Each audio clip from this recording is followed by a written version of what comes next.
Mr. Ambassador, the question of ceding Red China comes up every year in the United Nations and has always been defeated. Do you look forward to the day when it will not be defeated and Red China will replace your government in the UN? Oh, no. I think the question has become more and more academic every year. A few years ago, you had a central authority in Beijing, the semblance of authority controlling the mainland.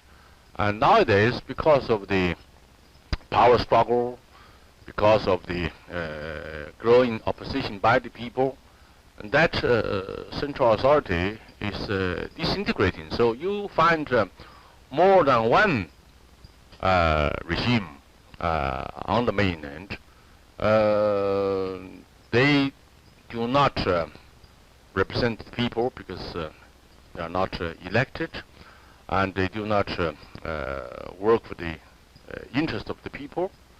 So now the fragmentation of the communist-controlled mainland will accelerate the restoration of freedom by the Chinese people, and when that day comes, they will have a genuinely elected government to speak for China, and then we, of course, the Chinese government at present, with headquarters in Taiwan, which was elected by the people in 1948, will be a part of that new Chinese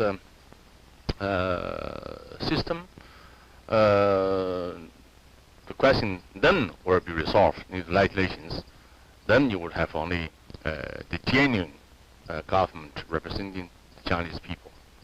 When the communists took over mainland China and your government was set up in Taiwan, there was talk for a long time about invading China or a re-invasion of China and taking it back over. Has your government given that course up as a means of establishing itself on the main continent again?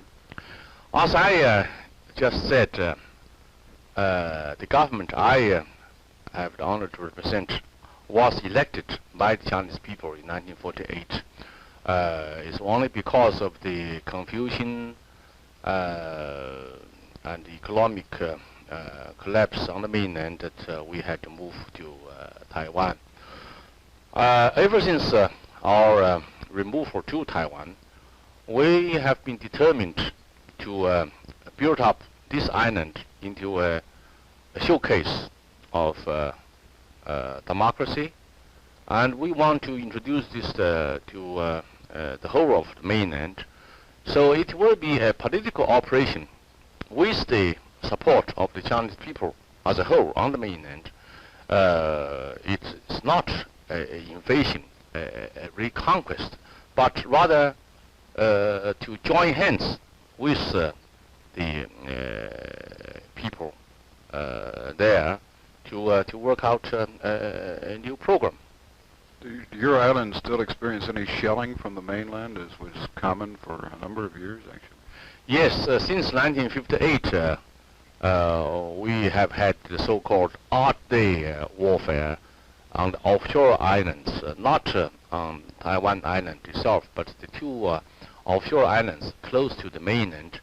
The communists started the bombardment in 58, and when the ammunitions ran short, so they started so-called odd-day shelling every other day.